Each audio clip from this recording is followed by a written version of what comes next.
ఏమీ పిల్ల, ఎవరే వాడు? నీ మొగుడే కదా, ఎక్కడికి పారిపోయాడు అన్నారు. అమ్మంది, అయ్యో తండ్రి, నువ్వు నాకు తండ్రి లాంటి వాడివి, నన్ను గద్దిస్తావెందుకయ్యా? పువ్వుల తోటలో విహరిద్దామని తీసుకొచ్చాడు, వచ్చాను. ఆయన ఎక్కడికి పారిపోయాడో నేనెక్కడ చెప్పగలనండి. ఆయన ఎక్కడ ఉంటాడన్నారు. ఎక్కడ ఉంటాడంటే ఏం చెప్పని, కొండలంతా ఉంటాడు, ప్రపంచం అంతా ఉంటాడు. ఎంత గడుసుగా మాట్లాడేవే పిల్ల, అంతటా ఉంటాడా?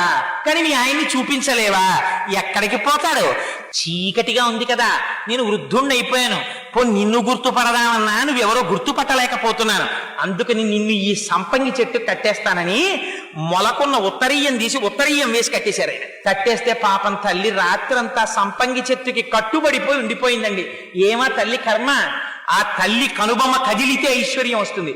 అటువంటి తల్లిని ఉత్తరీయంతో కట్టేశారు అనంతాచార్య వారు. కట్టేస్తే తెల్లవారిపోయింది. గుడి తలుపులు తెరిచారు.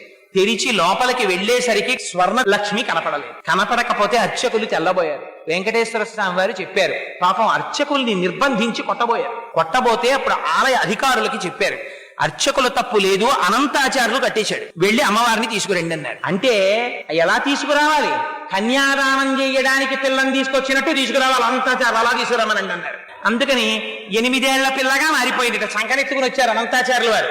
ఎత్తుకొచ్చి తీసుకొచ్చి అక్కడ కూర్చోబెట్టి, అయ్యా తెలియక తప్పు చేశాను అయ్యా వెంకటాచలపతి, ఇదిగో తీసుకొచ్చేశాను, అమ్మవారిని తీసుకోమన్నారు. అంటే ఆయన అన్నారు, నువ్వు అలా తీసుకొచ్చి ఇచ్చేస్తే కుదురుతుందా?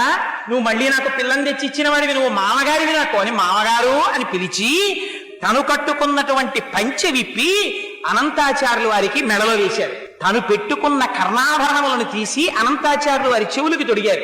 తన మెడలో వేసుకున్నటువంటి హారములు తీసి అనంతాచార్యులు వారి మెడలో వేశారు. అదిగో ఆ అనంతాచార్యుల వారంటే అంత పరమపావనమై ఆయనతో సాంగత్యమును అనుభవించిన వారు.